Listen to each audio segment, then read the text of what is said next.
When I read your pieces, I don't read them from my opinion. I read them from what I see. And so we're going to forsake my opinion in this particular piece and even go against maybe what John sees. And so we're going to talk about this because the symbols that I see in Jeff's piece is speaking of Scientology and Xenu. So let's begin.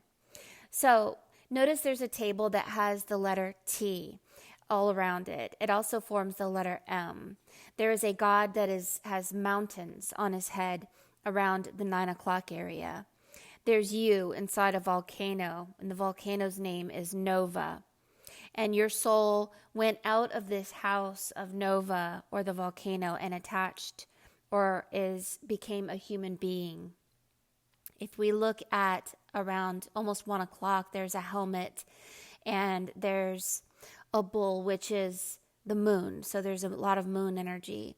You're holding a salt shaker onto an egg, and the egg is opening up to illumination from the inside out.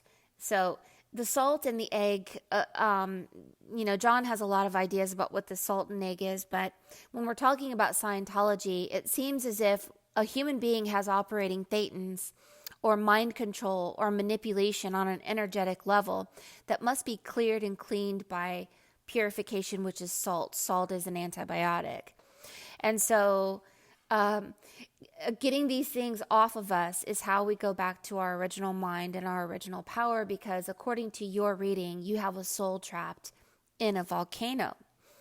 Your piece also reflects a map. The top of the map looks like good versus evil, I guess you could say. So the god that's crying at 11 o'clock on a dragon is next to a horse at 12 o'clock with an X or a cross. I don't know if this is Cygnus or X marks the spot, but the horse is power. And around 1 o'clock, that's the moon. If we look at the table makes the letter M. This is like mind matrix. And they say that Xenu is trapped in a holographic world. So here we see Xenu at 9 o'clock, which I thought was you. It's not you. This is Xenu under a mountain in a holographic world that is controlled. Now the mouse is a god. And there are many holographic beings. Notice the people seated in these chairs that make the letter T have a moon on one head and a crucible on the other head. This reflects that people who came from the moon had to suffer. What is the symbol of the crucible is that we took on the sins, ideas, and beliefs of this world and became like this world, even though that isn't who we are. So it's a program, basically. In alchemy, when the crucible burns and creates smoke, this is burning away all that is false in order to get to the truth. The compass in your piece was faced toward southeast a little bit and northwest a little bit. Whatever that means, I don't really know, but there seems to be a face inside an airplane or a spaceship at 7 o'clock. Nuit seems to be a place where you came from. It's the body of a god. I believe that every realm or body of time is the body of a god. To be sent into the body of a prison god seems to be connected to Christ, who was crucified, which is connected to the crucible.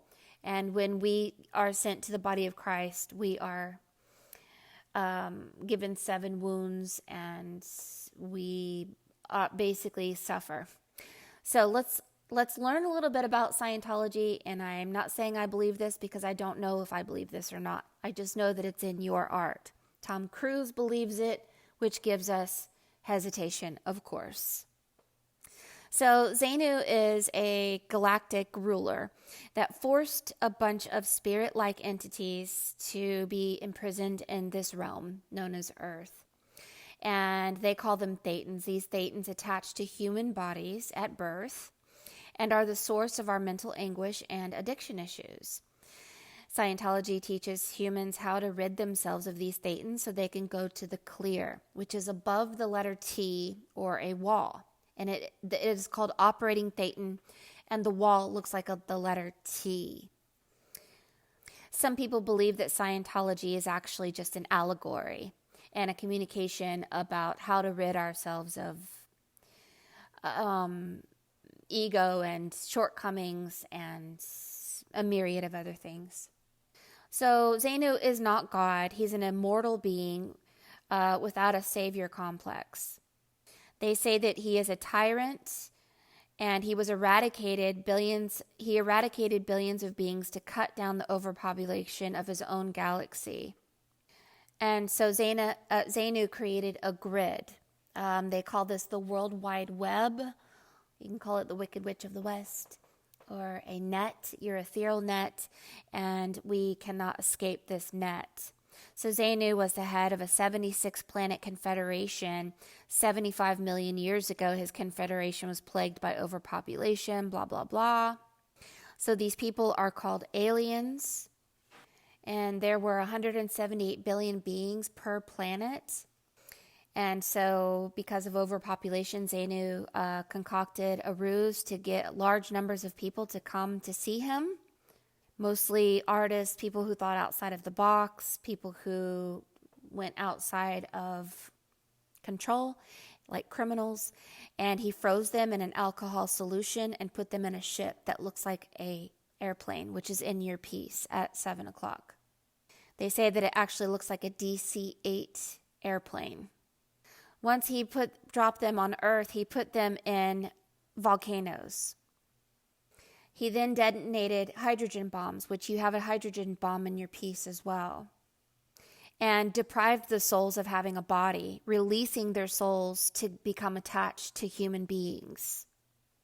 Once the beings were nuked, their energies were captured and distributed on Earth, which is a prison. So the thetans were frozen and packaged in boxes known as clusters and left randomly all over the earth. And so the thetans attached onto humans in a parasitic fashion. The thetans that were released, they don't have any memories because their memories were erased. And Xenu implanted them with false gods. This is the great and mighty Wizard of Oz, which is why you have the name Oz in your piece. So the thetans bring false ideas to humans and attach themselves to the human body. And so they say that Xenu is alive but trapped in an electronic cage on an unnamed desert planet. So many people were pissed off at Xenu and went to war with Xenu because of this. And so Xenu is in an electronic mountain trap. So this is the Xenu in your piece that's in a mountain with the mountains on his head. So they say that Xenu is still alive. According to your reading, is part of some sort of program that is connected to aliens and artificial intelligence and holographic worlds and realities.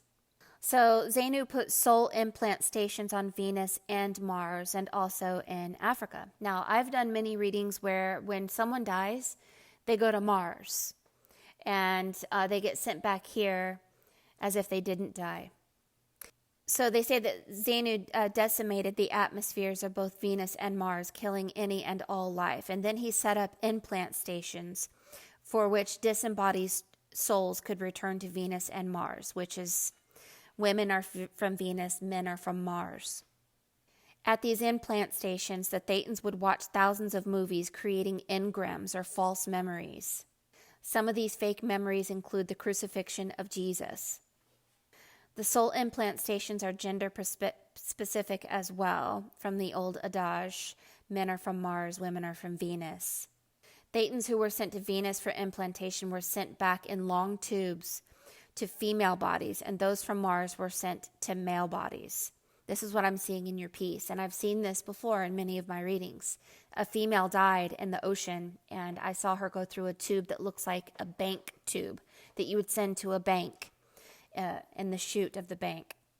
Xenu set up nets and buoys around the universe. And it's called the electric prison, which is why we see the net, the World Wide Web, or the internet.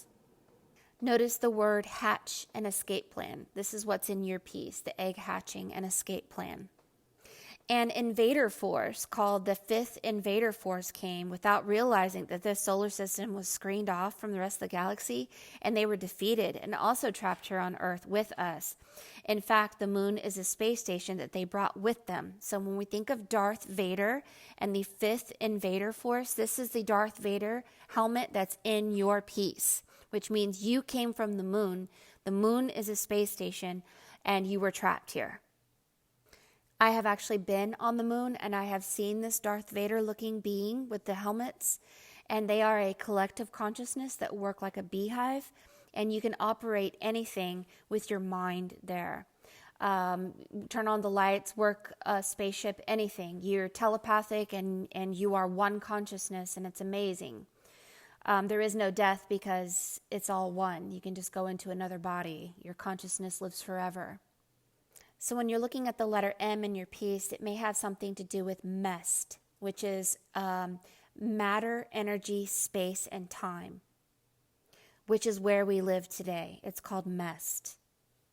It gets really deep because there are pieces of someone's collective consciousness or soul that also inhabits this meat body, human body, reality as spies. Also, there seems to be spies. If you watch the South Park episode, they actually make fun of Scientology. But if you look at it, it seems as if they actually harvest our soul because our soul is helium. And if you look into China and many other technological advancements, we are harvested for helium, even including your cell phone, which is the balloon kind of that the great and mighty Wizard of Oz went in when he left Oz. We float up like a balloon at death, and then they have a machine that harvests our consciousness. And then I don't know what they do. So they either split our consciousness away from our soul and then put us back down here. I don't know what they do, but they harvest us. So the little souls that are near the Ophiuchus around 1 o'clock are these operating thetans. They look like angels of light, and they do seem to attach themselves to the human body, which is not our original form. These are fake bodies.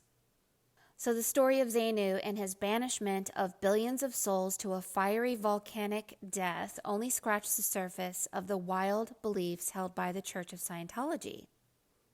Also, they talk about memory implants that are so harmful and evil. They're buried deep in our subconscious mind. And they're so harmful, in fact, that if you try to remember them, you will die, according to them. But according to your reading, your soul was taken to Nova Erupta, which is in Alaska.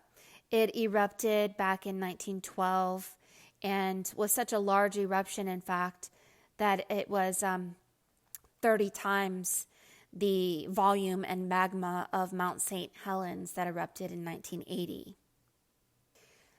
So I looked it up, and this is what the last eruption was June of October 1912. And the Scientologists say that you have to audit your soul from the volcano.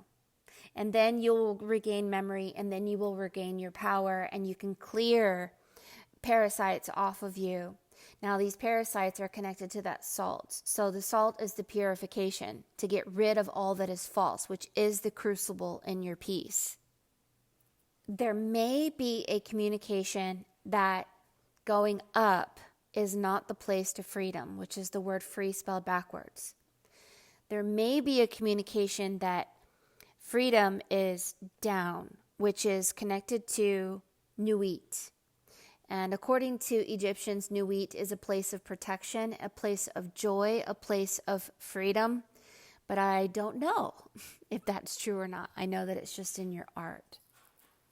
I know that down below there's a dragonfly with 4 wings. And if we were cut into 4 pieces, well, then the dragonfly flies and has freedom.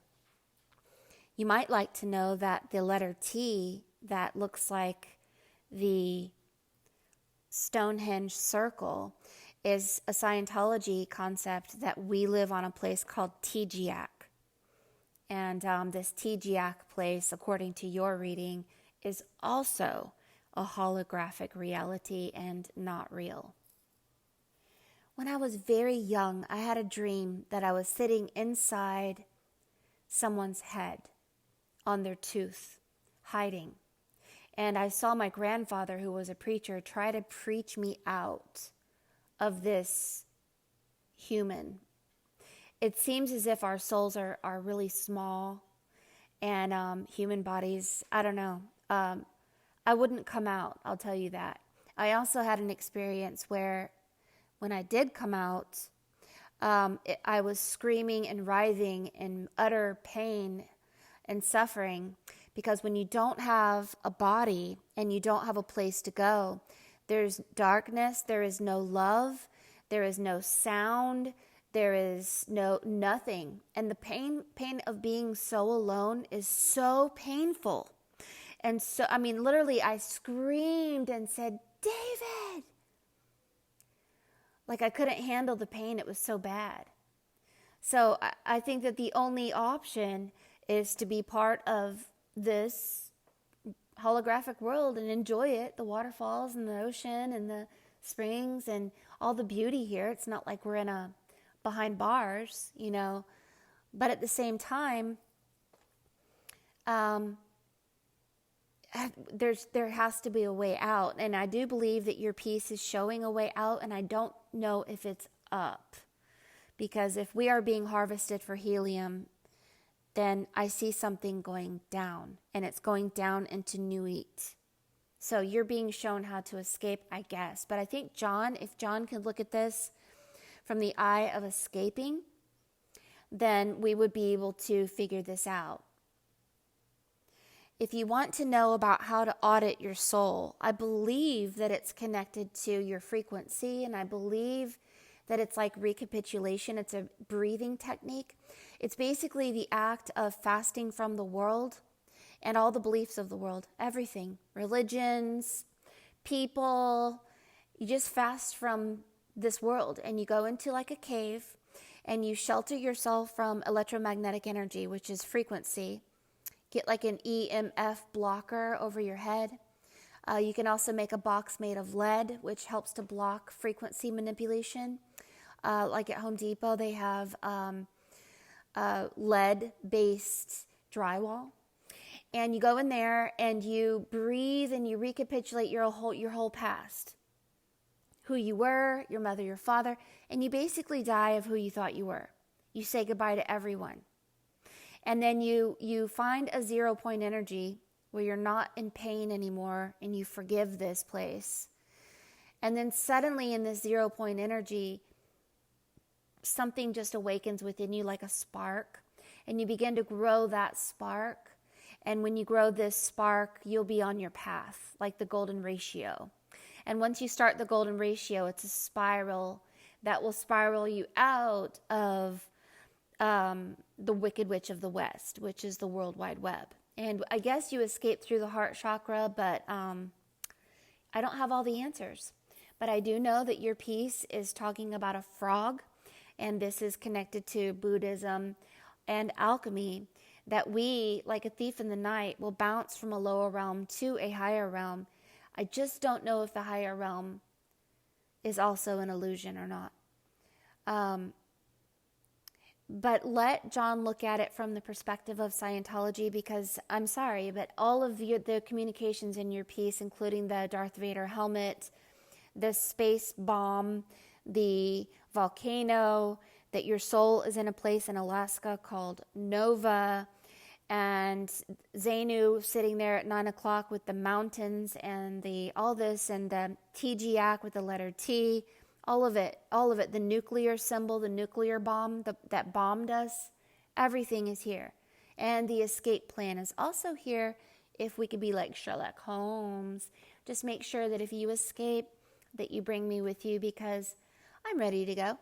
I don't want to play these games anymore, and I'm really just kind of weary of limited power here. I would like to heal people and bring people into a place of joy and togetherness, which I did see inside the moon. I know people say the moon is evil, and I don't know if it is or not. Maybe they made Darth Vader evil. I don't know.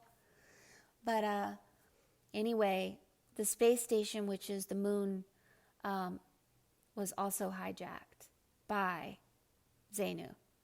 So, whether it's true or not, I don't know. Please look inside your heart and consider whether we're just crazy or whether there is some truth behind these volcanoes and behind our imprisonment. You can always just say, I don't believe that, and live in the moment and have a happy heart and enjoy this beautiful world, because you know what? There's power in this moment also. So whatever you choose to believe, the Sphinx in your piece seems to be connected to Egypt. So if you do read this piece like a map, you have Egypt there. And there are other communications. The rabbit can be a star system.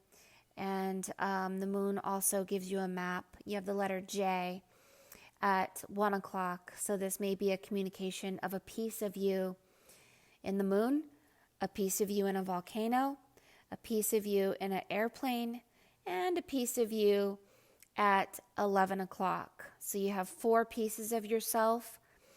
You as a god at 11, you in the moon at 1, you in a volcano at 5, and you in an airplane or a bomb or the land of Oz at 7. Much to ponder. Thank you for teaching us about things that we should study and consider. If you would like a reading, my name is Mary Moses. You can go to forestfairy.com.